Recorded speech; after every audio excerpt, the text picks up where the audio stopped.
बात उन दिनों की है जब मेरी नई नई शादी हुई थी। बहुत दिनों से मैं अपने सामने रहने वाले अंकल आंटी से बात करना चाह रही थी, पर कभी मौका ही नहीं मिला उनसे मिलने का। अंकल आंटी अकेले रहते थे और हर वीकेंड पर उनके दोनों बेटे बहू घर आ जाया करते थे। पूरे हफ्ते एकदम शांत रहन दिखने वाला फ्लैट मानो अलग अलग आवाजों से शोभायमान हो जाता था। आंटी को जब भी देखती एक अजीब सी शांति का अनुभव होता था। उनकी उम्र लगभग 70 साल थी, पर फिर भी बिल्कुल सीधी चलती थी। चमक धमक रंग और नए फैशनेबल कपड़े पहनती। उनको देखकर लगता नहीं था कि वो टीनेजर बच्चों की दादी होगी। मैं उनसे बहुत प्रभावित थी। इतनी उम्र में भी इतनी फिट और खूबसूरत। सो एक दिन काम निपटा कर उनसे मिलने उनके घर पहुंच गई। हेलो आंटी, आप फ्री हैं ना? कहीं आपको डिस्टर्ब तो नहीं कर दिया मैंने? अरे नहीं बेटा जी, कैसी बात करती हो। बैठो, मैं अभी शरबत लाती हूँ। बहुत गर्मी है आज। जब तक आंटी किचन से शरबत और नाश्ता लेकर आई, अंकल भी अपने कमरे से बाहर आ गए और मुझसे बातें करने लगे। अंकल, आपको कितने साल हो गए हैं रिटायर हुए? मुझे बेटा जी 12 साल हो गए हैं, पर मैं खाली नहीं बैठता हूँ। तुम्हारी आंटी का हाथ बटाता हूँ।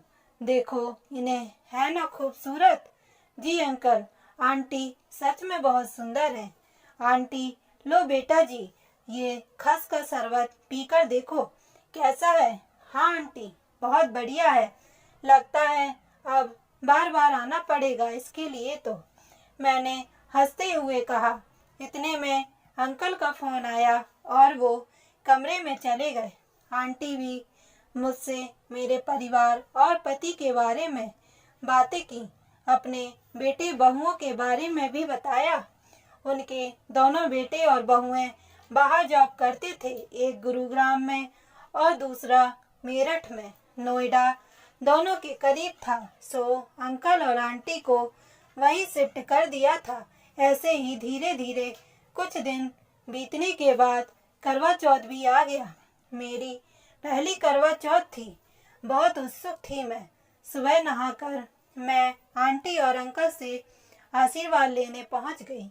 आंटी अंकल के लिए हलवा बना रही थी। मैंने दोनों के पैर छूकर आशीर्वाद लिया और करवा चौथ की बधाई भी दी। आंटी ने शाम को साथ में पूजा करने को कहा, तो मैं भी राजी हो गई। किसी तरह दिन बीत गया। घर की पूजा करके मैंने खाना भी तैयार कर लिया। तभी पतिदेव भी आ गए। मुझे शादी के जोड़े में देखकर बहुत खुश हुए। मैंने उनसे छत पर जाकर चांद निकला कि नहीं चेक करने को कहा। मैंने आंटी के घर की डोरबेल बजाई तो अंकल ने दरवाजा खोला और बताया कि आंटी कथा पढ़ रही हैं। मैं ड्राइंग रूम में उनका आने का इंतजार करने लगी। जैसे ही आंटी पूजा घर से निकल कर आई, मैं उन्हें देखती रह गई। लाल रंग का लहंगा उनके गोरे चेहरे को जैसे और चमकदार बना रहा था। हाथों में लाल लाल चूड़ियां, जिनके बीच में कुछ कुंदन के कड़े भी थे। लाल सिंदूर से भरी मांग, गले में मंगलसूत्र के साथ छोटा सा हार और छमछम बजती पायलें। मैं उनका रूप देखकर स्तब्ध थी। इतनी उम्र होने पर भी सजने संवरने में कोई कमी नहीं थी आंटी में। मैंने उनसे कहा, आंटी आप बहुत सुंदर लग रही हैं। मैं तो हैरान रह गई आपको देखकर। क्या ये आपका शादी का जोड़ा है? नहीं पगली, मेरी शादी का जोड़ा क्या अब तक बचेगा? वो तो कब का खराब हो गया। ये लहंगा तुम्हारे अंकल जी लाए थे। करीब 12 लहंगों के बाद इन्हें ये पसंद आया था। ओहो, तो ये अंकल की पसंद है? क्या बात है अंकल, आपने तो आंटी के रूप में 4 चांद लगा दिए। इतने में मेरे हस्बैंड भी नीचे आ गए। अभी चांद नहीं निकला था। मेरी सब्र की ना जाने कितनी परीक्षा बाकी थी, जो चांद आने में इतना विलंब कर रहा था। मेरे सोच के घोड़े तब थमे जब मैंने हस्बैंड को कहते सुना, aunty you are looking wonderful, uncle is really very lucky. पता है ये लहंगा अंकल ने ही पसंद किया आंटी के लिए, आपसे तो एक दुपट्टा भी पसंद नहीं किया जाता मेरे लिए। मैंने आंखें तरीर कर अपने पति से कहा, थैंक यू बेटा जी, पर ये सब सजना संवरना इन्हीं की वजह से है और इन्हीं के लिए भी। तुम दोनों को एक सीक्रेट बताती हूँ, आंटी ने मुझे और मेरे हस्बैंड से कहा। हम भी आंटी की बातें सुनने को बेताब हो गए। फिर आंटी बोली, हमारी शादी बहुत छोटी उम्र में हो गई थी। मैं 15 साल की थी और ये 18 साल के थे। पहले तो हम छोटी छोटी बात पर लड़ा करते थे, लेकिन ज्यों-ज्यों किशोरावस्था से निकलने लगे, हमारी लड़ाइयाँ प्यार में बदल गई। हम खूब घूमा करते थे। मुझे सजने संवरने का बहुत शौक था, सो ये मेरी सास से छुपाकर मेरे लिए पाउडर, लिपस्टिक और मीना कुमारी जैसे बूंदे लाया करते थे। एक दिन इन्होंने मेरा हाथ थामकर मुझसे कहा कि मैं तुमसे हमारी शादी का 8वां वचन चाहता हूँ। मैंने कहा, क्या वो वचन काफी नहीं थे जो अब एक और मांग रहे हो? तब ये बोले, मुझे तुमसे बस ये वचन चाहिए कि तुम सदा यूं ही सज धज कर रहोगी, यूं ही हाथों में चूड़ियाँ, पैरों में पाजेब और चटक कपड़ों में। मेरे दिल को तुम्हें देखकर सुकून मिलता है।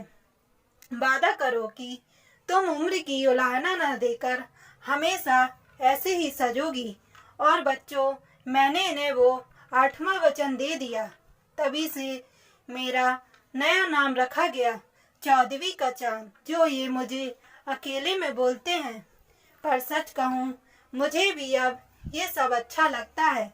मैं उन बुजुर्ग औरतों में से नहीं जो खुद का ध्यान नहीं रखती और उम्र को दोष देकर अपनी इच्छाओं को दूसरे क्या कहेंगे यह सोचकर इस बोझ तले दबा देती हैं।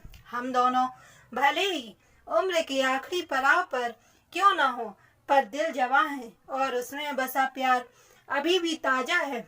वाह आंटी, आपकी और अंकल की लव स्टोरी तो मस्त है। काश हम भी बूढ़े होकर दिल से जवा रहें, मैंने अपने पति की तरफ देखते हुए कहा। तभी बातों बातों में चांद निकल आया। हमने भी पूजा कर अपने पतियों की लंबी उम्र की प्रार्थना की। खाना खाते खाते मैं और मेरे हस्बैंड अंकल आंटी की ही बातें कर रहे थे कि काश सब में ऐसा ही प्यार और समझदारी हो तो कोई रिश्ता ना टूटे। कई और महीने बीत गए और एक दिन पता चला कि मेरे हस्बैंड का ट्रांसफर हो गया था गुजरात में, सो वो अगले हफ्ते चले गए।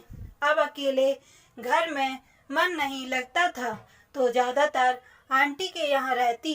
एक दिन आंटी ने बताया कि अंकल को कुछ दिनों से ठीक से नींद नहीं आ रही है। मैंने उनसे डॉक्टर के पास चलने को कहा तो अंकल ने ये कहते हुए टाल दिया कि इस उम्र में नींद कम आती है, पर उनकी हालत कुछ ठीक नहीं लग रही थी। हस्बैंड के ट्रांसफर के बाद से मैं देर से ही सोकर उठती थी। उस दिन भी मैं 9 बजे उठी, नहाने के बाद नाश्ता बनाया और जब खाने बैठी तो एकदम ख्याल आया कि आज आंटी के घर में इतनी शांति क्यों है। आज तो शनिवार है, यह तो उनके बच्चों के आने का दिन है, फिर इतनी खामोशी क्यों। फिर मैंने जल्दी जल्दी नाश्ता खत्म किया और यह जानने के लिए चल दी आंटी के घर। वहां पहुंचने पर देखा कि ताला लगा है। फिर सोचा कि शायद दोनों मंदिर गए होंगे। मैं घर पर आकर टीवी देखने लगी। करीब 1.5 घंटे बाद कुछ हलचल महसूस हुई तो मैं जल्दी से बाहर गई तो देखा आंटी की छोटी बहू घर का ताला खोल रही थी। वो थोड़ी घबराई हुई थी। मैंने उससे पूछा तो आंखों के आंसू पोंछते हुए बोली, पापा जी को साइलेंट हार्ट अटैक आया है। कल रात को मम्मी को पता भी नहीं चला। आज सुबह जब पापा जी देर तक सोते रहे तो वो समझी कि कई दिनों की नींद निकाल रहे हैं। उन्होंने उन्हें जगाया भी नहीं, पर जब हम सब आए तो मम्मी को हैरानी हुई कि पापा जी अभी तक क्यों नहीं उठे। बड़े भैया ने जब उन्हें हिलाकर उठाने का प्रयास किया तो उनके शरीर में कोई हलचल नहीं हुई। तभी फौरन हॉस्पिटल लेकर गए तो डॉक्टर ने उन्हें मृत घोषित कर दिया और बताया कि उन्हें गुजरे 6 से 8 घंटे बीत चुके हैं। मैं बस कुछ सामान लेने आई थी और घर पर पापा जी के पार्थिव शरीर को रखने का इंतजाम भी करना है। इतना कहकर वो मुझसे लिपट कर रोने लगी। मैं भी खुद को रोक नहीं पाई और अंकल के साथ बिताए सारे लम्हे एकदम जैसे आंखों के पर्दों पर छा गए, जिन्हें याद करके आंखें सैलाब बनी जा रही थी। मन सोच रहा था कि ना जाने आंटी का क्या हाल होगा। वो तो बिल्कुल टूट गई होंगी। मैंने आंटी की छोटी बहू के साथ घर का काम कराया और हम दोनों सबके आने का इंतजार करने लगे। वह क्षण ऐसा था मानो बोलने के लिए कुछ बचा ही नहीं था और हाथ पैर ऐसे कांप रहे थे। ईश्वर, ऐसा इंतजार किसी के नसीब में ना लिखे। जब अंकल की बॉडी को घर लाया गया तब तक सोसाइटी के दूसरे लोग भी उनके घर पहुंच गए थे। इतनी भीड़ में बड़ी मुश्किल से मैंने आंटी को देखा जो अंकल का हाथ थामे हुई थी। दूसरी बुजुर्ग आंटियों ने मुझे पीछे हटाते हुए आंटी को अंकल का हाथ छोड़ने को कहा। इस पर आंटी बोली, मैंने कहाँ इनका हाथ पकड़ा है, देखो ये यही हाथ नहीं छोड़ रहे हैं। इतनी खुशनुमा और जिंदगी को गले लगाकर रखने वाली मेरी आंटी को आज इस हालत में मैं देख नहीं पा रही थी। सो उनकी बहू से कहकर मैं अपने घर लौट आई। मैं बालकनी से खड़ी दूर न जाने क्या देख रही थी और सोच रही थी कि इंसान कितना बेबस होता है। क्या बीती होगी आंटी पर जब उन्हें पता चला होगा कि अंकल रात को सोते सोते ही गुजर गए। क्या पता उन्होंने आंटी को आवाज लगाई भी हो पर वो सुन ही ना पाई हो नींद में। रात को यही सोचकर सोई होंगी कि कल भी एक नया दिन आएगा, लेकिन क्या पता था उन्हें कि ऐसा पहाड़ टूट पड़ेगा। मैं यही सब सोचकर पागल हुए जा रही थी कि बाहर से चीखने की ऐसी आवाजें आईं कि दिल दहल गया। दरवाजा खोला तो आंटी को सब संभाले हुए थे, लेकिन आज इस सफर में वो पीछे छूट गई थी। शाम को जब खाना लेकर गई तो देखा कि आंटी की कुछ बूढ़ी रिश्तेदार उन्हें चूड़ियाँ, सिंदूर और बिछिए उतारने को मजबूर कर रही थीं। मुझे ये देखकर बिल्कुल अच्छा नहीं लगा, लेकिन मैं बोल भी क्या सकती थी। ये आंटी के साथ क्या हो रहा था। उनकी बड़ी बहू ने बताया कि मम्मी को बुआ और ताई जी चूड़ियाँ और बाकी सुहाग की निशानियाँ उतारने को बोल रही हैं, लेकिन मम्मी मानती ही नहीं, बस एक ही रट लगाए हुई हैं। मैंने उनको वचन दिया है मैं कुछ नहीं छोड़ूंगी। अगले हफ्ते मेरे हस्बैंड भी आ गए। हमने पैकिंग शुरू की और जाने का इंतजाम भी हो गया। अगले दिन जाने से पहले सोचा अब तो 10 दिन हो गए हैं, अब आंटी शायद ठीक होंगी तो उनसे भी मिल लूं। मैंने डोरबेल बजाया। मेन डोर खुला था, सो मैं आंटी को आवाज लगाती हुई अंदर चली गई। अब आई है तू, देख तेरे अंकल मुझे अकेला छोड़ गए। आंटी चिंता मत करिए, सब ठीक हो जाएगा। अंकल आज भी आपके साथ हैं। आप परेशान होंगी तो उन्हें दुख होगा, वैसे ही रहिए जैसा वो चाहते थे आपको। अरे मैं जानती हूँ मेरे बिना उनका मन कहाँ लगेगा, वो मेरे ही साथ रहेंगे। तभी तो मैंने किसी की नहीं सुनी और ये सादे कपड़े फेंक दिए, अपनी चूड़ियाँ, बिछिए, बिंदी नहीं उतारी। उन्हें दिया वचन मुझे याद है बेटा। आखिर मैं उनकी 14वीं का चांद जो हूँ। जी आंटी, बिल्कुल ठीक किया आपने। इनका ट्रांसफर हो गया है तो आज मैं जा रही हूँ। आंटी, आपकी बहुत याद आएगी। मैं भी गुरुग्राम अपने बेटे के पास जा रही हूँ। यहाँ अब मन नहीं लगेगा। मैं चली आई, पर मेरे पास था प्यार करने और उसे निभाने का नया सलीका। प्यार है, बोलने से कुछ नहीं होता, उसे निभाना आना चाहिए। अंकल आंटी की शादी को 50 साल हो गए थे, लेकिन उनका प्यार कभी पुराना नहीं हुआ और ना ही उनका प्यार किसी तोहफे या कैंडल लाइट डिनर का मोहताज था।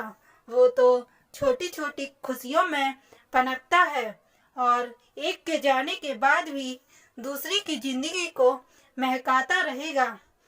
दोस्तों, कहानी पसंद आने पर चैनल को लाइक और सब्सक्राइब जरूर